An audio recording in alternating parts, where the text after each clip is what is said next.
জনাব তারেক রহমান সাহেব, ভারপ্রাপ্ত চেয়ারম্যান, বাংলাদেশ জাতীয়তাবাদী দল বিএনপি, এবং উপস্থিত রয়েছেন স্থায়ী কমিটির সম্মানিত সদস্যবৃন্দ, কল্যাণ ফ্রন্ট এবং বাংলাদেশ হিন্দু জনগোষ্ঠীর নেতৃবৃন্দ, ইসকন বাংলাদেশের সুযোগ্য সাধারণ সম্পাদক শ্রীপাদ দাস ব্রহ্মচারী প্রভু সহ সমস্ত উপস্থিত ভক্তবৃন্দকে আমি প্রণাম নিবেদন করছি। আমি আজকে আপনার সামনে কথা বলতে পেরে খুব আনন্দিত ফিল করছি এই কারণে যে সনাতনী জাতিগোষ্ঠী যে দীর্ঘদিন ধরে একটি বঞ্চনার ইতিহাস বয়ে বেড়াচ্ছে, সংখ্যালঘু জনগোষ্ঠী, এই নিপীড়ন বোঝার জন্য আপনি এক সক্ষম। কারণ দীর্ঘদিন ধরে নিপীড়নের যে ইতিহাস আপনি নিজে বয়ে বেরিয়েছেন, আপনার প্রতি যে অন্যায় হয়েছে, যে নির্যাতন হয়েছে, এটি অনুভব করে আমাদের পীড়িতদের দুঃখ বোঝার সক্ষমতা আপনার হবে, এটা আমরা দৃঢ়ভাবে বিশ্বাস করি। এবং বাংলাদেশে আমরা দেখেছি ইসলামী ইতিহাসে খলিফাগণ তারা রাত্রিবেলা নিজে পথে বিচরণ করে তারা জনগোষ্ঠীর অনুভূতি বোঝার চেষ্টা করত। তো আপনি আমাদের চেয়ে আর কি, আপনার চেয়ে কে বেশি ভালো বুঝবে, যা কারণ আপনি দীর্ঘদিন ধরে এই দেশ থেকে নির্বাসিত আছেন, অথচ এই দেশের জনগোষ্ঠীর জন্য আপনার ভালোবাসার কমতি হয়নি।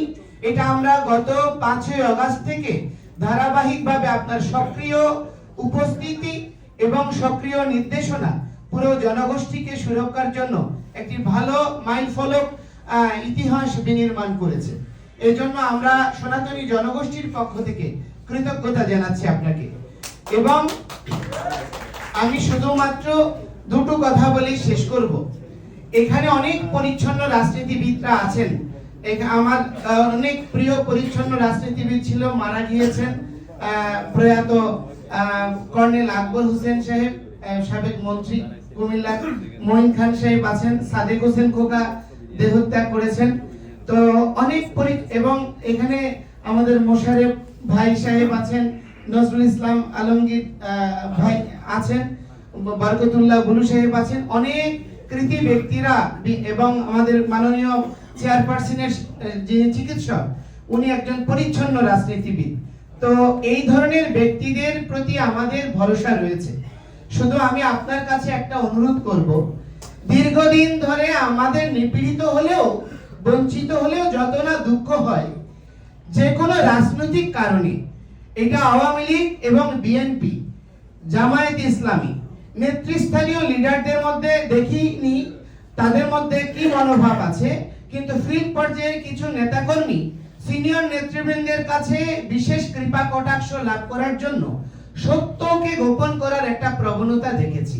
যে আমি অনুরোধ করব, 21 সালে যে দুর্গাপূজার ঘটনা হয়েছে, চট্টগ্রামের তৃণমূল পর্যায়ে আমি মাঠে ছিলাম এবং এখনো মাঠে আছি। শুধু একটা অনুরোধ করব, আপনাদের প্রতি কলঙ্কের একটা দীর্ঘ ইতিহাস রয়েছে। কোনো কিছু হয়েছে বিএনপি করেছে, আবার অন্য কোন সরকারের আমলে অন্য কোন দল করেছে, এই রকম একটি বঞ্চনার ইতিহাস হিন্দুরা বয়ে বেরিয়েছে। আমি আপনার কাছে অনুরোধ করব এবং আমাদের মাননীয় মহাসচিবের কাছে অনুরোধ করব, 21 সালের ঘটনা প্রবাহ নিয়ে এবং বাংলাদেশে যে ঘটনা প্রবাহ চলছে তার উপর যদি একটা কমিশন করেন এবং সেটা বর্তমান অন্তর্বর্তী সরকারকে দিয়ে যদি করানো হয় বেশি মঙ্গলপ্রদ হবে। কারণ না হলে আপনাদের উপর আবার একটা রাজনৈতিক নিপীড়নের দায় আসবে। এই জন্য বিএনপি যদি সোচ্চার হয়ে একটা কমিশন করে, দেখবেন অনেকগুলো এই গর্তের মধ্যে লুকিয়ে থাকা সর্পগুলো বেরিয়ে আসবে, যারা দীর্ঘদিন ধরে বাংলাদেশে নিপীড়ন করেছে। তো সেজন্য আমি আপনার কাছে অনুরোধ করব, আমাদের 8 দফা দাবি সেটা আপনি পড়ে দেখবেন। সেখানে অতি কিছু চাওয়া হয়নি, শুধুমাত্র বেঁচে থাকার জন্য নাগরিক হিসেবে তার অধিকার থেকে এটি চেয়েছে। এবং আজকের এই 8 দফা দাবি নিয়ে পুরো হিন্দু জনগোষ্ঠী এক। তো সুতরাং আমি আপনার মাধ্যমে আপনার যে 31 দফা রাষ্ট্র গঠনের নির্দেশনাবলী সেটা আমি পড়েছি, এটা অনেক অনুপ্রেরণাদায়ী। সেখানে আমাদের অনেক ইতিহাস, বঞ্চনার ইতিহাসকে নির্মূল করার প্রত্যয় ব্যক্ত করা হয়েছে। তো আমি আপনার কাছে বিশেষভাবে অনুরোধ করব, দয়া করে আমাদের 8 দফা দাবি বিষয়ে আপনি যদি আমাদের হয়ে সংহতি প্রকাশ করেন এবং ভবিষ্যতে আপনারা এটি বাস্তবায়নের উদ্যোগ গ্রহণ করেন, পুরো সনাতনী জাতিগোষ্ঠী আপনার কাছে ঋণী হয়ে থাকবে। এবং পরিশেষে আমি একটা কথা বলতে চাই, এই কথাটা আমাদের যারা সংখ্যা কল্যাণ ফ্রন্টের আছে আপনারা হয়তো জানেন না, কারণ আমরা যেহেতু সন্ত আমাদের কাছে সত্য বিষয়টি উপস্থাপিত হয়।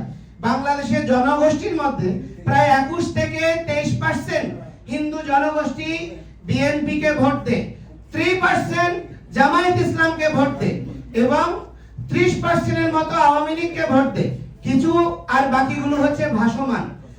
আওয়ামী লীগকে কেন ভোট দেয় তার কারণটা হচ্ছে আমাদের রাজনৈতিক দলগুলো কখনো হিন্দু জনগোষ্ঠী ভোট দেয়, তারা সক্রিয় রাজনীতিতে হয়তো আসে না, কিন্তু এটা বিশ্বাস করতে চায় না, স্বীকার করে না, যার ফলশ্রুতিতে আমরা নিপীড়িত হওয়ার পরেও এই সত্য প্রকাশ করার সাহস আমাদের হয় না।